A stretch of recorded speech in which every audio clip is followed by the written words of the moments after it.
We begin tonight with the Tall City taking one step closer to officially bringing Uber back to its roadways. A proposed ordinance welcoming the ride-sharing service passed its first reading today at the City Council meeting.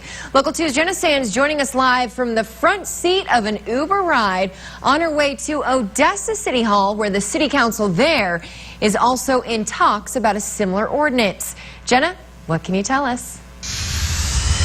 That's right, Tyler and Stephanie. We decided to hitch a ride ourselves to the Odessa City Council meeting, where they will be making a similar decision that Midland did earlier today. Here are the new guidelines that the Tall City and Uber have made to pave the way for transportation network systems.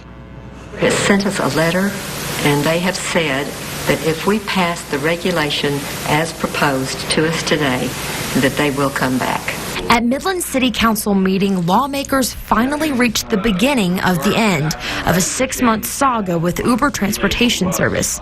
The council voting on a new ordinance that would amend the current program to register and regulate transportation network companies within city limits. I don't understand that.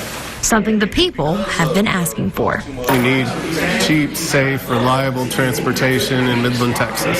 The proposed change passed its reading with a 5-to-1 vote from council members, a leap of progress for those looking for ride alternatives. I think today's vote was a victory for the citizens of Midland who have spoken loudly and clearly in support of Uber. And council members agree. Really what they wanted in having Uber here was the same thing we wanted. So do state lawmakers. Councilwoman Charla Hotchkiss says they are looking to implement an ordinance at the Capitol that would apply to all cities in Texas, relieving the unwanted obstacles from both Uber and individual towns like Midland trying to reach a compromise. Provide for us a regulation that all of us could buy into and provide safety and still provide Uber or whatever the Lyft, whomever it might be, could come into our towns and not have a contentious situation like we've just had.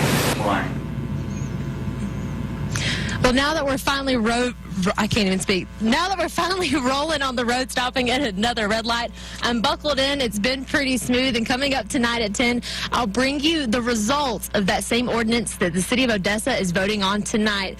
On the road live in Odessa, Jenna Sands, Local 2 News. All right, Jenna, thanks for that.